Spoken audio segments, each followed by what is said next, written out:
नमस्कार दोस्तों, मेरा नाम राजेश राठौर है और आज मैं आप सबके लिए एक बहुत बढ़िया कॉन्सेप्ट लेके आया हूँ। आशा करता हूँ कि आपको पसंद आएगा। साथ ही मैं FPIT का भी बहुत बहुत धन्यवाद करता हूँ जिनकी वजह से मुझे आज बोलने का मौका मिला है। तो अब शुरू करते हैं कॉन्सेप्ट। जैसे कि आप सब जानते हैं, हर इंसान के पास जब भी थोड़ा बहुत पैसा इकट्ठा हो जाता है तो वो कुछ ना कुछ ऐसी जगह पैसा लगाने की कोशिश करता है जहाँ से उसे ज़्यादा से ज़्यादा फायदा हो। तो हम सोचते हैं कि पैसा कहाँ इंसान लगा सकता है। या तो वो गोल्ड खरीदता है या वो कहीं FD कराता है, लेकिन उसके मन में सबसे बड़ी इच्छा होती है कि वह प्रॉपर्टी ले। अब प्रॉपर्टी ले तो वो क्यों ले? क्या आपने कभी सोचा है कि इंसान जिस घर में रह रहा है उसके बावजूद वो एक प्रॉपर्टी और खरीदना चाहता है, तो क्यों? जहाँ तक मैं सोचता हूँ, मुझे दो ही कारण लगते हैं कि वो हर इंसान दूसरी प्रॉपर्टी क्यों खरीदना चाहता है।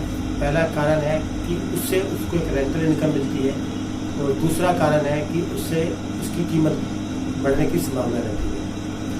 अगर हम एक कंपैरिजन लेके चलें कि हम माने कि हम अपने आस पड़ोस के मामले में देखें कि अगर हम कोई 60 लाख की प्रॉपर्टी लेते हैं तो अंदाजन हमें उसके ऊपर किराया आता है महीने का 15,000 रुपये।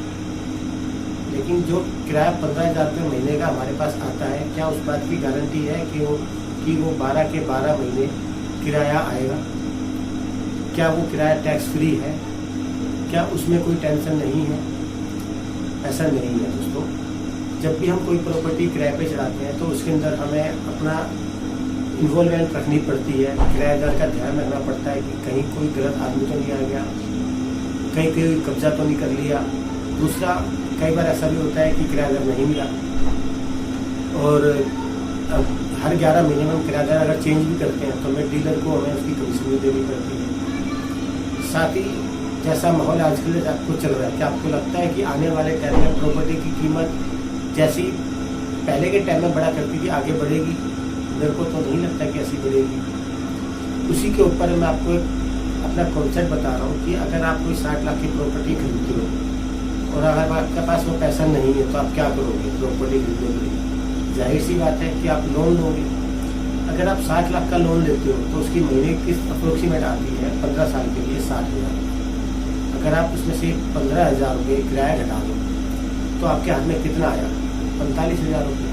तो इसका मतलब आप साल में अप्रोक्सीमेट 5,40,000 रुपये लोन की किस्त में भरोगे और यह अगले 15 सालों तक भरोगे। उसके बाद कहीं जाके आपकी जेब में किराया आना शुरू होगा। और आपको क्या लगता है कि 15 साल के बाद ये किराया कितना हो जाएगा? मेरे हिसाब से आज 15 आ गया तो उसमें 30 हो जाए। अगर 30 भी आया तो आपके हिसाब से साल के बैठते हैं 3,60,000। उसी के अगेंस्ट अगर मैं कहूँ कि मेरे पास एक ऐसा प्लान है जिसके अंदर अगर आप जो EMI बैंक को दे रहे हो अपने हाउसिंग लोन के लिए, वो EMI आप मेरे प्लान में लगाओ। मतलब कि वहाँ 5,40,000 रुपये साल के दे रहे हो, मेरे को खाली 5 लाख रुपये साल के मेरी स्कीम में पैसा लगाओ 15 साल तक। 15 साल के बाद आपको तो किराया आ रहा था 3,60,000 रुपये, लेकिन मैं गारंटी देता हूँ रिटर्न में कि मैं आपको 5 लाख रुपये साल के, वो भी टैक्स फ्री दूंगा। कब तक? जिंदगी भर, वो भी टैक्स फ्री, बिना किसी टेंशन के, ना किसी मेंटेनेंस का पंगा, ना किसी किराएदार से झकझक। हर साल में एक फिक्स डेट पे आपके अकाउंट में वो पैसा टैक्स फ्री आ जाएगा। अगर आप बात करते हो कि जो आपकी प्रॉपर्टी है उसकी कीमत बढ़ गई है, तो जो पैसा आप मेरे को दे रहे हो मैं उसकी भी गारंटी देता हूँ कि उस प्रॉपर्टी की कीमत भी बढ़ेगी। आपकी प्रॉपर्टी की कीमत की कोई गारंटी नहीं कि कब तक बढ़ेगी। हो सकता है आपको इमरजेंसी में जरूरत पड़ जाए तो 100 रुपये की चीज़ आपको 80 रुपये में बेचनी पड़ेगी। लेकिन यहाँ पे जब भी आपको अपने पैसों की जरूरत हो, आप हमारी प्रॉपर्टी बेचना चाहते हो, तो आप हमें बोलिए, हम आपका किराया बंद कर देंगे और 6 दिन के अंदर आपके अकाउंट में पेमेंट डाल देंगे। और पेमेंट भी काफ़ी अच्छी बड़ी होगी, चिंता ना करें। अगर आप और कुछ जानना चाहते हैं तो कृपया करके इस नीचे दिए गए नंबर पर फ़ोन करें। धन्यवाद। और कमेंट में जरूर बताएं कि आपको ये कॉन्सेप्ट कैसा लगा। धन्यवाद।